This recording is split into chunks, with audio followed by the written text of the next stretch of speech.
I think this is an all-hands-on-deck sort of situation, not just for the school district, but for everyone.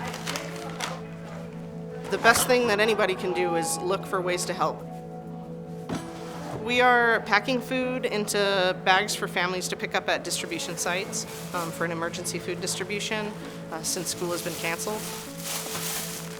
So this is helping families who live in poverty throughout the year.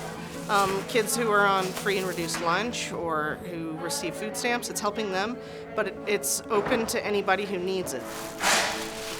We do this twice a week. Here at this site, we are producing about 800 bags of food right now for families, and so those will get distributed here in a couple of hours.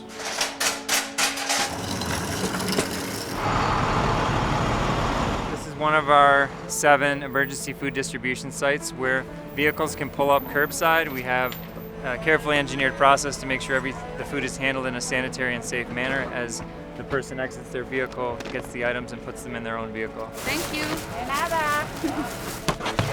We could have taken a very different route here. We could have said 6 weeks ago that it's no longer our task or we're not charged with feeding students anymore and hungry children, but that was never a question. I'm so proud of our school district and all the people that are supporting our community, that are donating, the efforts that it's taking to ensure that our families are getting fed.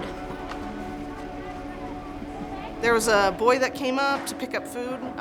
He was by himself. His mom couldn't make it, and so he was probably 8 or 9 years old.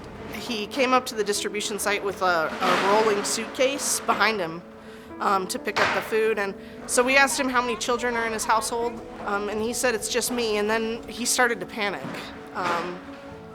because I think because kids are often told no and not understanding why, right? And if their parents aren't next to them, the likelihood of that happening is much higher. And he started to panic and started to explain to us that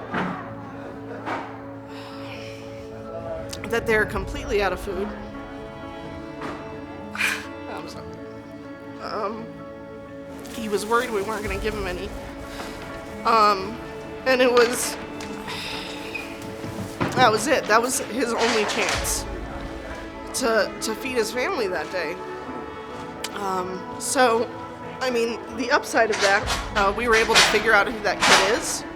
We were able to give him food that day and make sure that his family was eating. And then we were also able to get them in touch with some other services that could help them out. Each bag of food is really a bag of security. It's an opportunity for families to focus on what matters right now. Learning at home. For many families, it's for trying to just make ends meet, find jobs. And as a parent, I know the absolute worst thing you could have to worry about is feeding your kids. So I think what we're giving people is security.